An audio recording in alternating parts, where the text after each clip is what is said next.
सभी दर्शकों और भक्तों को कोटि कोटि प्रणाम। सबको प्रेम भरा जय जय श्री राधे। सभी दर्शकों और भक्तों से निवेदन है, कृपया आज का सत्संग बहुत ध्यान पूर्वक सुनें। सभी साधुओं के लिए और जो साधक नहीं भी हैं उनके लिए भी आज का सत्संग बहुत बहुत महत्वपूर्ण है। बहुत ध्यानपूर्वक सुने, इससे निश्चित ही आपके जीवन में बहुत बड़ा परिवर्तन देखने को मिलेगा। जो भी ये सत्संग सुनेगा निश्चित ही भगवान की उस पर कृपा होगी और वो अग्रसर होगा भगवान के भजन में। तो बहुत ध्यानपूर्वक आप सुने। देखिए, साधना का अर्थ क्या है। साधना का सिर्फ एक ही अर्थ है।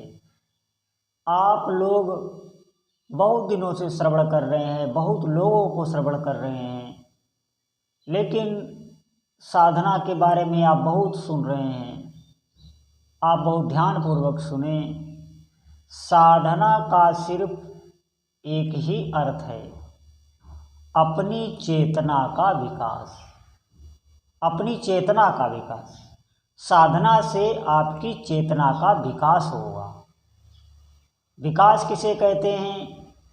ज्यों ज्यों आपकी चेतना का विकास होता चला जाएगा, आपकी दृष्टि व्यापक होती चली जाएगी।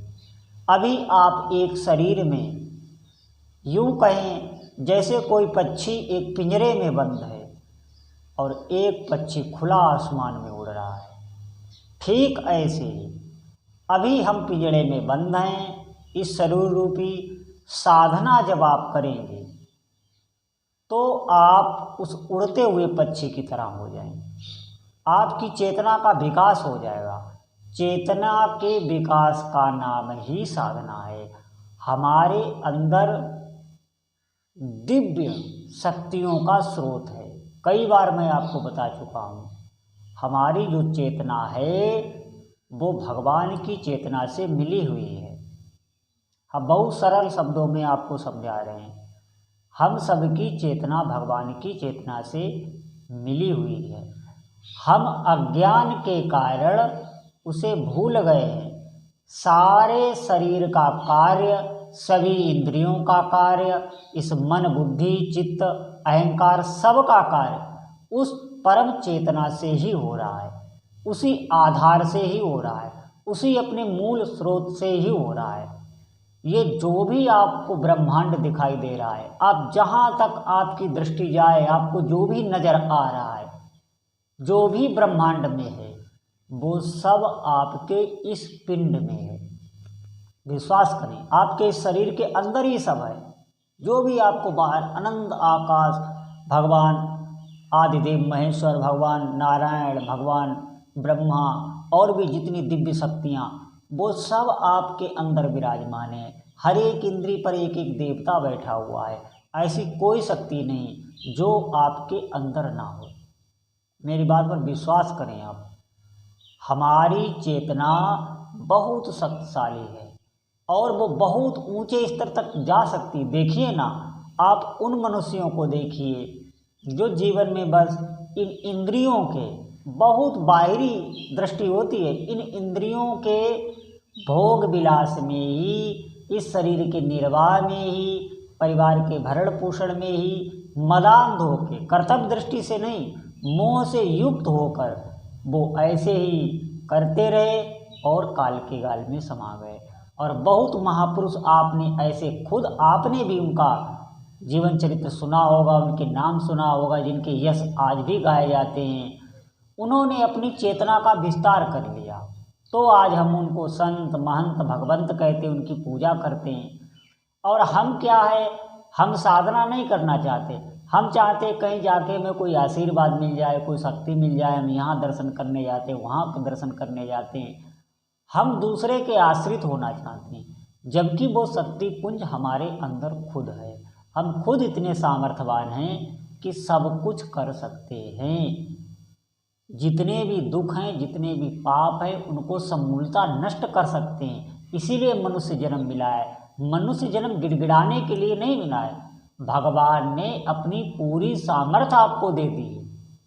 बस बात ये है कि आपको जगाने की, हम जगा नहीं पा रहे, हमारी उधर दृष्टि ही नहीं जा रही। हम बाहिरी बहुत भ्रमण कर रहे हैं, हम अपने अंदर झांकने की कोशिश तक नहीं करते। इसीलिए मैंने बहुत सरल साधन आपको बताया है कि आप भगवान के नाम का आश्रय लें। वो आपकी चेतना तक आपको पहले पहुंचाएगा और फिर आपकी चेतना का विकास करेगा। देखिए, वृक्षों में भी चेतना है, पशु पक्षी सब में चेतना है, लेकिन वो विकास नहीं है उस चेतना का। वो यूं कहें अविकसित चेतना है, उसमें विकास नहीं है। और मनुष्य की चेतना का विकास है, जन्म से ही है। मनुष्य की चेतना विकसित है, लेकिन हमें यहीं तक नहीं रहना है।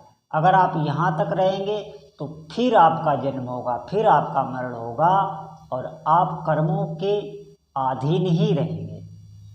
हम लोग सब प्रायः कर्मों के अधीन हैं। जो कर्म जैसी मन में स्फुरणा करता है वैसा ही हमें करना पड़ता है। इस बात को आप समझ लीजिए। चाहे कोई कितना विद्वान हो, अगर उसके कर्म जो पाप कर्म हैं वो फल देने के लिए तैयार हैं तो उसको वैसा ही करना पड़ेगा और वैसा ही भोगना पड़ेगा। हमारी चेतना का विकास नहीं है। हमें इस देह भाव से, इस शरीर भाव से अपनी चेतना को ऊपर उठाना है। अब आप ये न समझिएगा, भयभीत ना हो जाइएगा कि ये सब मरने के बाद होता है। नहीं, इस शरीर में रहते ही आप अनुभव करेंगे ऐसा, जैसा मैं बता रहा हूँ। इस शरीर में रहते हुए भी आप ये अनुभव करेंगे और कोई भी दुख आपको छू तक नहीं जाएगा। आपका आत्मविश्वास कितना दृढ़ होगा, कितना बढ़ा हुआ होगा। क्यों? जब आप अपनी चेतना में स्थित हो जाएंगे फिर आप बिल्कुल निर्भय हो जाएंगे, निशंक हो जाएंगे। क्यों?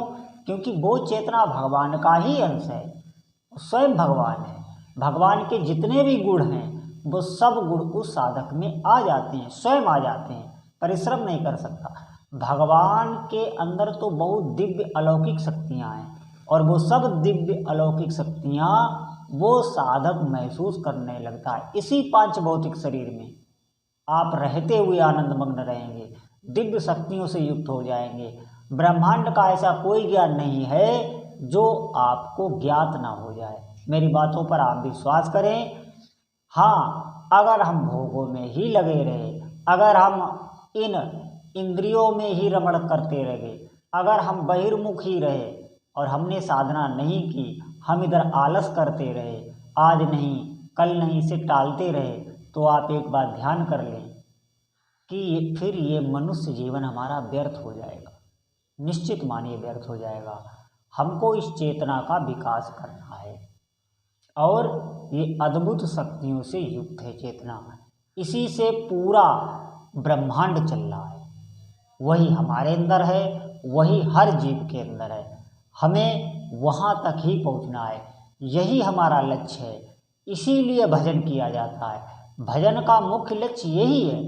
हम बाहर विषयों में जो भटक रहे हैं, इस शरीर संसार की इन दुखों में भटक रहे हैं, निश्चित मानिए जब दुख आना होगा तो वो आएगा ही, उसे कोई रोक नहीं सकता। लेकिन जब आप साधना में स्थित रहेंगे तो आपको वो छू तक नहीं सकेगा, बिल्कुल स्पर्श नहीं कर पाता। कोई भी दुख, कोई भी लोभ, कोई भी मोह उस साधक को स्पर्श नहीं कर पाता।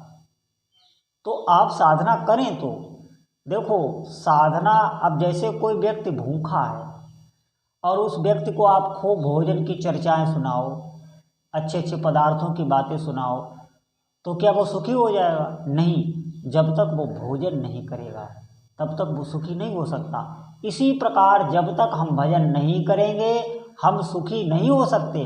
कहने सुनने से काम नहीं बनेगा, आप भजन में लग जाएं, आप करके तो देखें। आप, मैं ज़्यादा नहीं करता हूँ, आप कुछ समय तक लगातार नियम पूर्वक भगवान नाम का जप करें तो आप अपने अंदर खुद महसूस करने लगेंगे कि मैं पहले क्या था और अब क्या हो गया। प्रकृति के रहस्यों का आप के आगे पर्दाफाश होने लगेगा। बात मानिए, सब रहस्य आपको मालूम हो जाने लगेंगे। इस शरीर के, इस पिंड के, इस ब्रह्मांड के सब रहस्य आपको पता हो जाएंगे। और जो भी आप संकल्प करेंगे, जो भी आप सोचेंगे, वो होने लगेगा। ये जरूर होता है। मैं कई सारी वीडियो में ये बता चुका हूँ कि साधक जब साधना करके आगे बढ़ता है तो वो जो भी संकल्प करता है वो होने लगता है, वैसा ही होने लगता है। तो वो आश्चर्यचकित हो जाता है, वो अचंभे में पड़ जाता है कि ये क्या चमत्कार हो जाता है। बहुत साधक तो घबरा जाते हैं। निश्चित मानिए, आप विश्वास करिए, साधना आप ना छोड़िए। दिन ब दिन आप साधना अपनी बढ़ाते चली जाइए। संसारिक सभी कार्य करते हुए कर्तव्य बुद्धि से, हमें कर्तव्य बुद्धि से सभी कार्य करना है। कर्म तो करना ही पड़ेगा, बगैर कर्म करे कोई भी व्यक्ति रह नहीं सकता। तो कर्म आप अपने करते रहिए, लेकिन साधना को बिल्कुल ना भूलें। इस बात को ध्यान रखें। मेरा सिर्फ एक ही उद्देश्य रहता है कि आप भजन करें, और जितना आप भजन करेंगे उतना आपको अनुभव में आता चला जाएगा। बोलो श्री सीताराम भगवान की जय।